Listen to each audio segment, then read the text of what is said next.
Hello everybody. ल आज यो सुरु गरौँ हामी डिफरेन्शियल इक्वेशन्स। क्वेसन के छ dy by dx is equal to 1 minus y by 2x plus 1। अब यसलाई सबभन्दा पहिला बेस हेर्ने, यसको यक्सँग मिल्छ र यसको y डेरिभेटिभ मिल्छ। dy by 1 minus y अनि हामीलाई इन्टिग्रेसन गर्न इजी हुन्छ। त्यसको लागि हामी पहिला मिलाउने, त्यसपछि 2x plus 1 ठीक छ। त्यसपछि यसको फर्मुला छ जसो कि यसको डेरिभेटिभ के हुन्छ y dy, यसको डेरिभेटिभ dy छ। जसको डेरिभेटिभ माथि हुन्छ भने डाइरेक्ट हामी त्यसलाई ln लेख्न मिल्छ। जसो यसलाई ln 1 minus y लेख्न मिल्छ।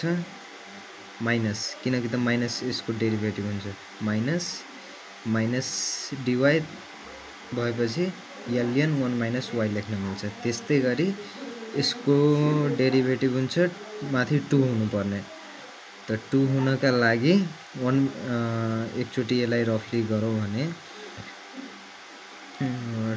2 dx by 2x plus 1, 2 हामी यहाँ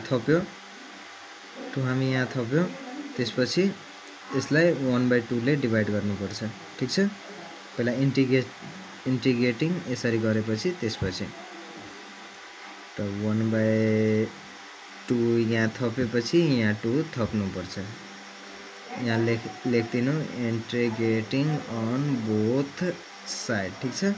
ल त्यसपछि यसको डेरिभेटिभ माथि भयो, त सेम ln 1/2 अगाडि ln 2x plus 1 plus c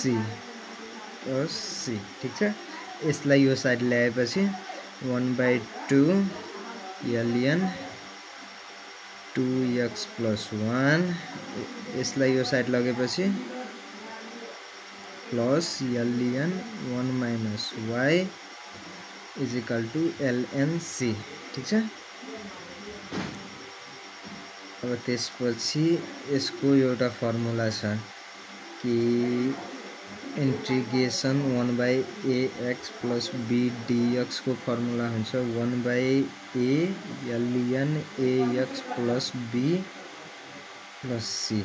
यो फर्मुला हुन्छ। त्यसकारण यो 1/2 डाइरेक्ट यसको पावरमा गइहाल्छ। जसो ln 2x plus 1 को power 1/2 plus ln 1 minus y is equal to ln c। ठीक छ।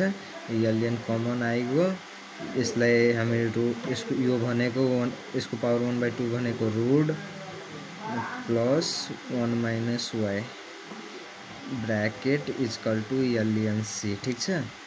ln cancel, then 1 minus y root 2x plus 1